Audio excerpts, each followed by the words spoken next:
Saya tidak mau guna masa untuk memberi kisah tentang pengkhianatan dan permasalahan. Semua kita tahu. Ya. Dan bagi yang ikuti akan lebih faham mengapa sentiasa saya tegaskan. Dalam perjuangan ini, mesti kita lihat pertama kerangka besar, keduanya landasan perjuangan. Kalau landasan kita itu semata-mata rebut kekuasaan, rebut kedudukan, punggah kekayaan, kita lihat ada yang akan tempang. Oleh demikian, parti ini mesti kembali kepada landasan. Sebab setelah merdeka sekian lama, setelah kita perintah dalam PH, beberapa masalah besar rakyat belum terkendali. Yang masalah pertama yang masalah kemiskinan. Apa beda pendekatan kita dengan pendekatan UMNO? Bagi kita yang miskin, miskin. Melayu miskin, Cina miskin, India miskin, Iban, Kadazan, itu manusia. Bagaimana politik ini boleh membedakan di antara manusia?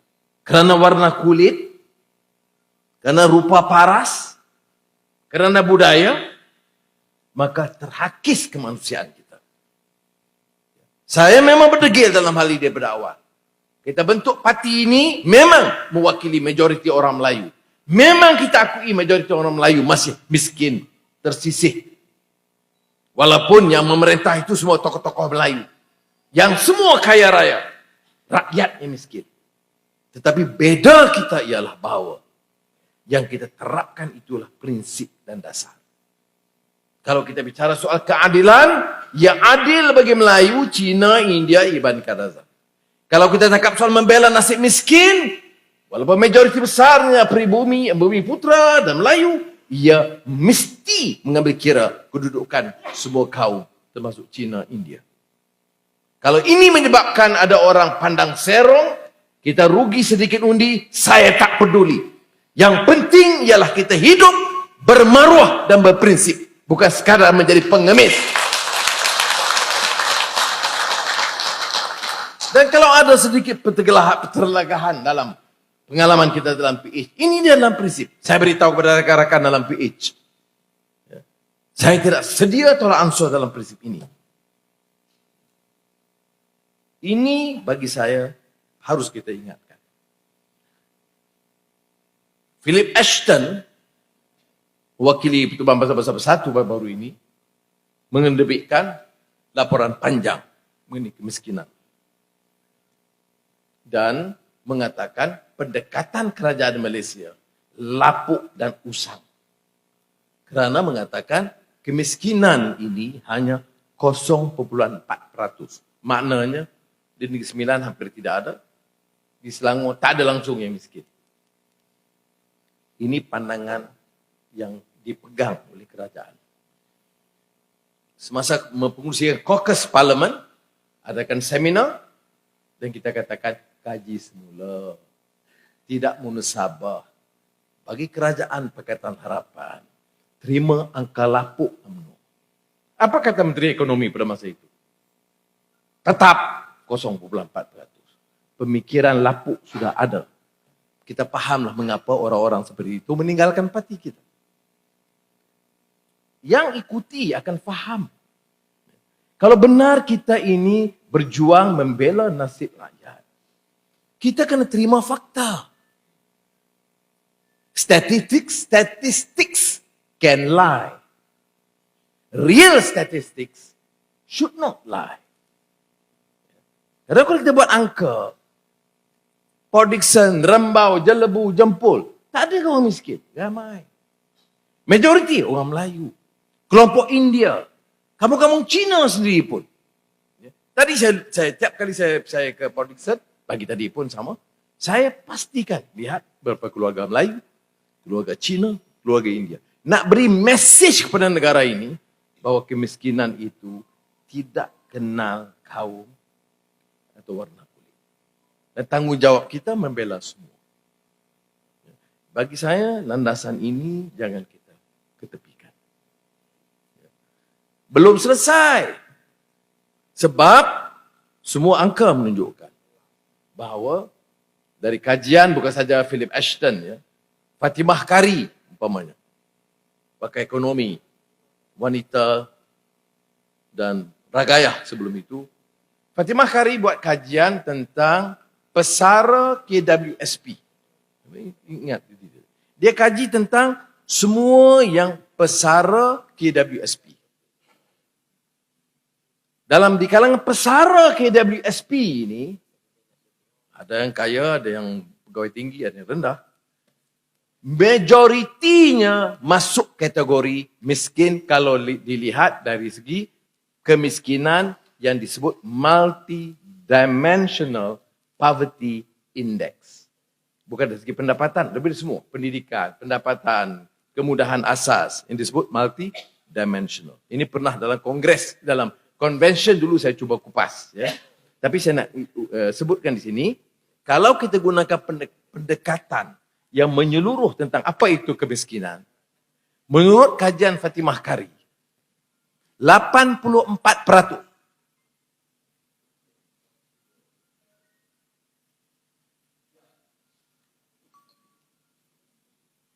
Saya sebut statistics cannot lie, ini saya takut tersilap. Memang 84% dari pesara yang menerima KWSP masuk kategori miskin. Saudara, kita ini, parti kita ini wakil mereka.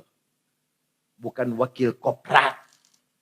Bukan wakil pembesar-pembesar. Bukan wakil orang yang ada kontrak besar. Kita wakil mereka. Bicara kita mesti menyuarakan denyut nadi mereka. Sebahagian daripada kita lupa. Sebagian kita ini jaga beberapa kerat ketua-ketua, bayar pada mereka, upah mereka, beri jawatan kepada mereka. Tidak pernah dengar suara rintihan rakyat miskin. Saudara, itu bukan mewakili dan pimpinan parti keadilan. Saudara boleh pegang apa jabatan pun dalam parti. Tapi kalau tidak menyuarakan denyut nadi kelompok miskin di kalangan kita, majoriti rakyat kita, dari pelbagai kaum, saudara tidak layak menjadi pemimpin keadilan atau pemimpin yang berjiwa rakyat.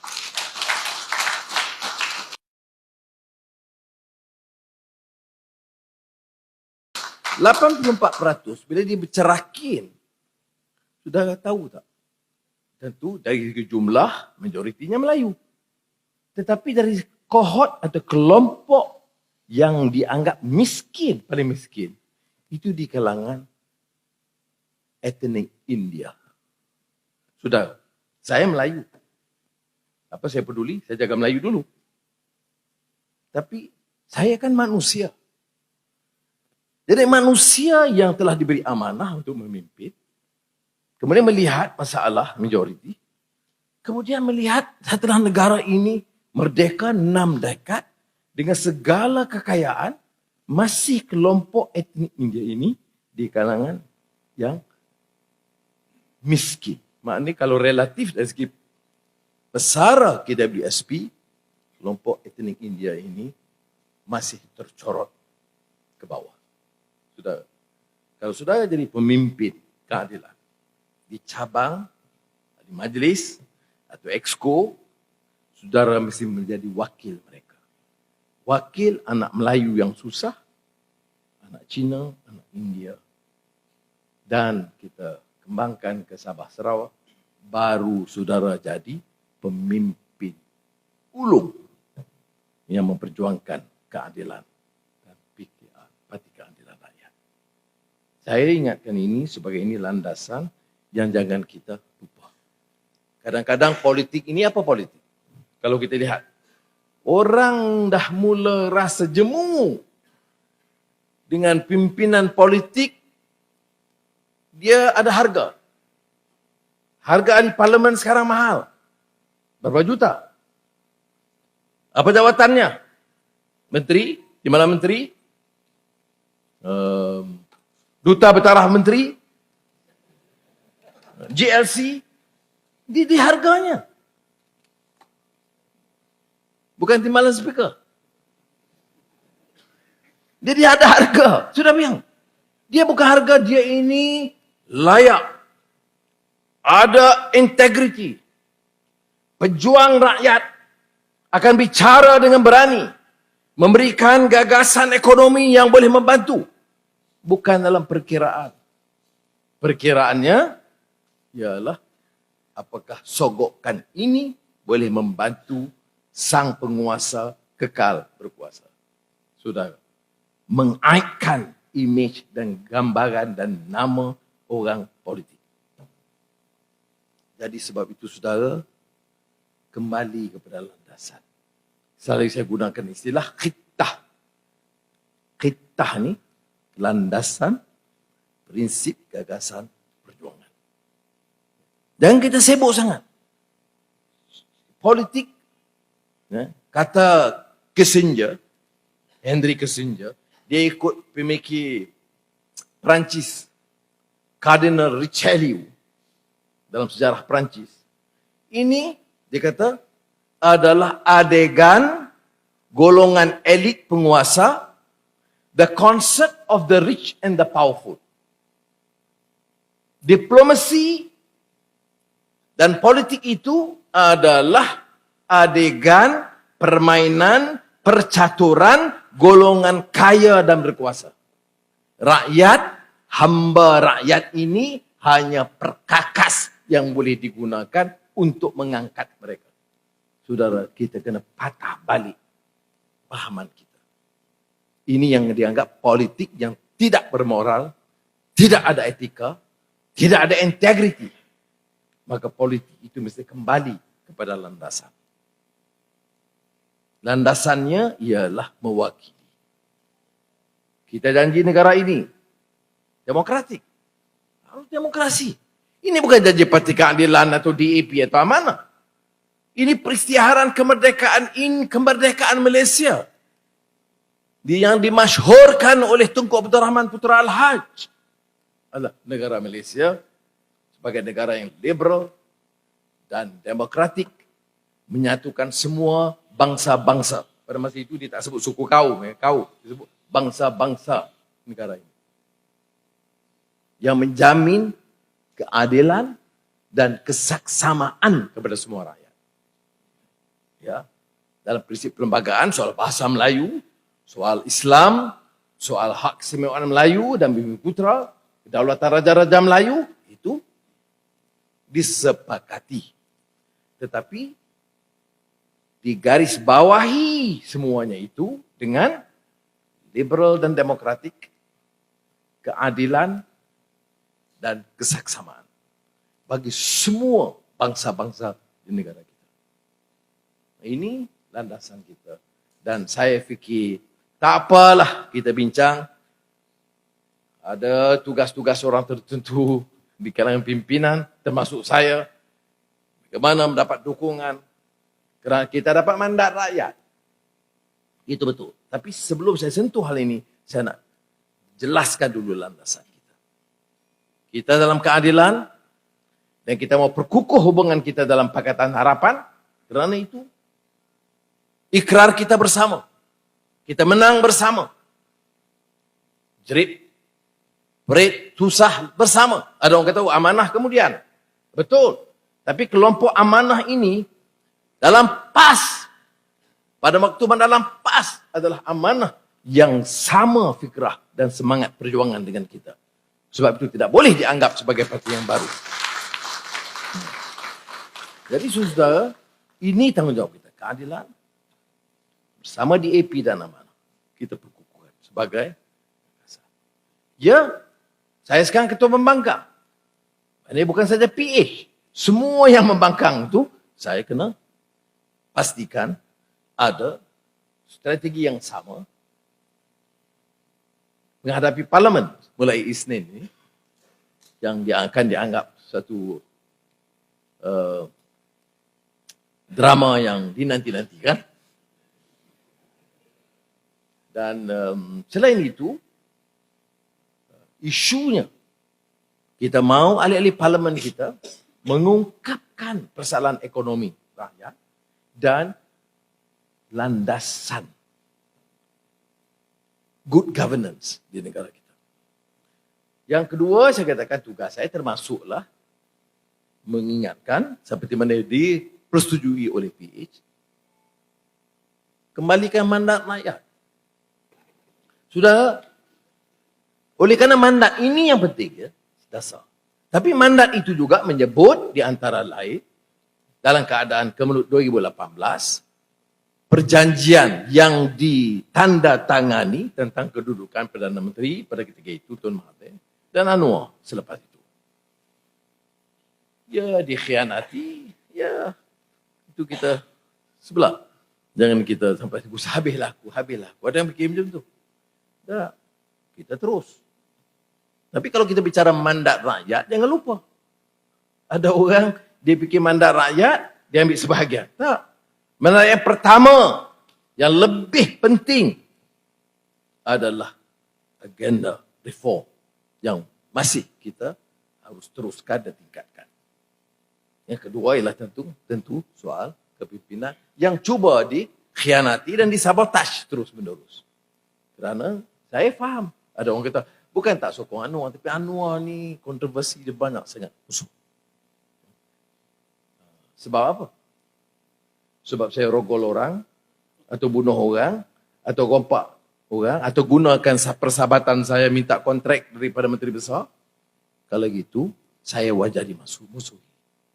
Tapi kalau saya katakan, saya mau pertahankan tanpa tolak ansur agenda reform di negara kita.